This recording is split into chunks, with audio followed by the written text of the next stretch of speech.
आज के इस वीडियो में हम जानकारी आप लोगों को देने वाले हैं कि मान लीजिए कि आपकी पत्नी ने वुमेन सेल में कंप्लेन की है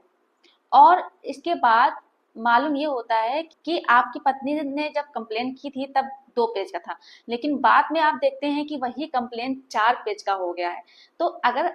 आपने देखा कि जो डायरी नंबर था वो सेम ही है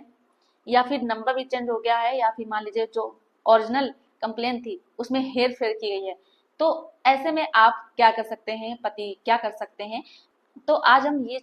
चीजें बताएंगे कि आप ऐसे में क्या कर सकते हैं। तो ये वीडियो आप सभी लोगों के लिए बहुत ही ज्यादा यूजफुल होने वाली है, तो इस वीडियो को पूरा अंत तक देखना है, बिल्कुल भी स्किप नहीं करना है, तभी आप सभी लोगों को अच्छी जानकारी समझ में आएगी। दूसरा काम आप सभी लोगों को ये करना है कि अगर आप नए हैं, चैनल पहली बार आए हैं, वीडियो को पहली बार देख रहे हैं, तो यह आप लोगों का ही चैनल है, आप लोग इसे सब्सक्राइब जरूर कर दें, साथ में बेल आइकन जरूर दबा दें, जिससे कि हम जो भी नई अपडेट डालें उसका नोटिफिकेशन आप लोगों के पास आता रहे और आप लोग जानकारी प्राप्त करते रहें। नमस्कार दोस्तों, मैं एडवोकेट दिव्या, आप सभी लोगों का आपके इस यूट्यूब चैनल में स्वागत है। मान लीजिए कि आपके पास किसी पुलिस थाने से कोई समन आया है, नोटिस आया है, या फिर मान लीजिए कोई कॉल ही आई है और उस माध्यम से आपको सूचना प्राप्त होती है। तो चाहे पुलिस थाने से कॉल आई हो या CAW से कॉल आई हो, और आपसे वो प्रश्न करना शुरू करते हैं और आप तुरंत उसका जवाब देना शुरू कर देते हैं, क्योंकि आप डर जाते हैं, आपको लगता है पता नहीं मेरी पत्नी ने क्या शिकायत की है, और आप ये सोच रहे होते हैं कि पता नहीं मेरी पत्नी ने क्या लिखवाया होगा मेरे व मेरे परिवार के खिलाफ में। तो आप लोगों को पहली बात तो बता दें हम, आप लोगों के पास अगर इस तरह की कोई कॉल आती है और बोला जाता है कि आपके अगेंस्ट में कंप्लेन हुई है, तो आप उस कंप्लेन की कॉपी मांग सकते हैं। अगर पुलिस वाले कॉपी नहीं देते हैं तो आप कंप्लेन को पढ़ सकते हैं, क्योंकि पुलिस वाले आपको कंप्लेन पढ़ने से मना नहीं कर सकते हैं। आप पहली बात तो उस कंप्लेन में अच्छे से देख लीजिए कि आपके अगेंस्ट में क्या क्या एलिगेशन लगाए गए हैं और किसके खिलाफ लगाए गए हैं और कितने बेसिस हैं, जो कि ये आपका अधिकार है। पुलिस वाले आपको कंप्लेन जो एप्लीकेशन है वो दिखाने से मना नहीं कर सकते हैं। आप चाहे CAW पहुंचे या फिर किसी भी पुलिस थाने में जाए, आप सबसे पहले उस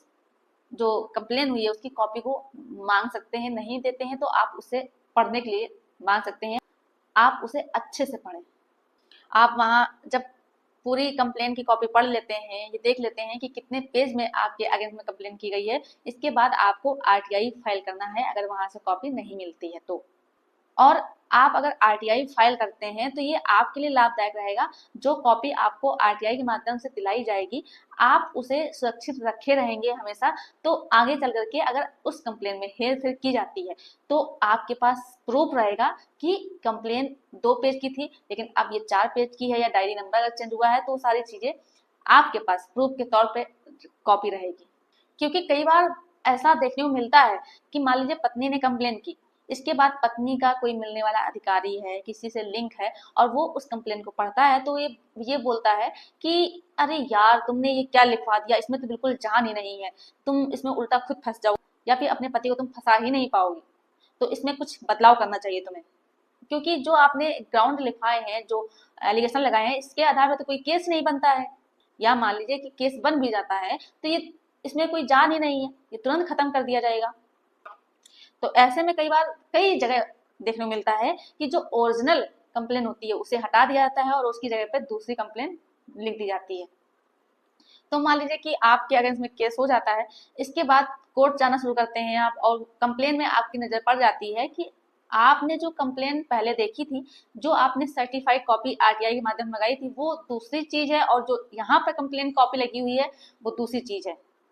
तो आपको यहीं से मालूम पड़ जाएगा कि आपके साथ क्या क्या षड्यंत्र किए जा रहे हैं, पत्नी के द्वारा व उसके घर वालों के द्वारा।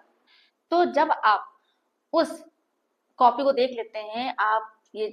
जान जाते हैं कि आपके अगेंस्ट में जो कंप्लेन की गई थी उसमें हेर फेर की गई है, तो आप उस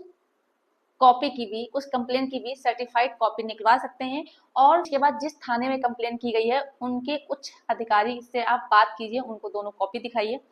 और वहां कंप्लेन कीजिए। या फिर आप एक काम कर सकते हैं, आप डायरेक्ट ऑनरेबल हाई कोर्ट जा सकते हैं, वहां पर दोनों सर्टिफाइड कॉपी, जो पहले कंप्लेन की गई थी वो वाली और जो दूसरी कंप्लेन की गई थी वो वाली, चाहे डायरी नंबर सेम हो चाहे अलग हो, वो कॉपी आपको ऑनरेबल हाई कोर्ट में दिखानी है। और ऑनरेबल हाई कोर्ट दोनों कॉपी को देखेगी, फिर वो समझेगी कि पत्नी ने व जो अधिकारी है जिन्होंने हेर फेर किया है ये गलत किया है, तो ऐसे में पत्नी को भी सबक सिखाया जाएगा हेर फेर करने के मामले में, और जिन अधिकारियों ने गैर कानूनी तरीके से ये काम किया है उन्हें भी सबक सिखाया जाएगा। तो इस तरह से पत्नी आपके साथ षड्यंत्र रचती है या जो लोग मिल करके षड्यंत्र रचते हैं उनके अगेंस्ट में आप इस तरह से एक्शन ले सकते हैं और उन्हें सबक सिखा सकते हैं। तो ये चीज़ें आप लोगों को ज़रूर मालूम होनी चाहिए। मुझे ऐसा लगता है कि ये चीज़ें बहुत से लोगों को नहीं मालूम होती हैं, जिसकी वजह से वो लोग फंस जाते हैं। तो अब आप लोगों को इस चीज़ की जानकारी अच्छे समझ में आ गई होगी। जो लोग ऐसा कार्य करते हैं उन्हें आप सबक सिखा सकते हैं।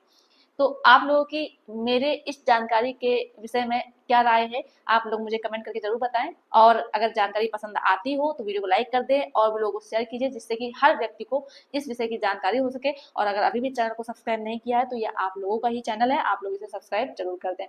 धन्यवाद।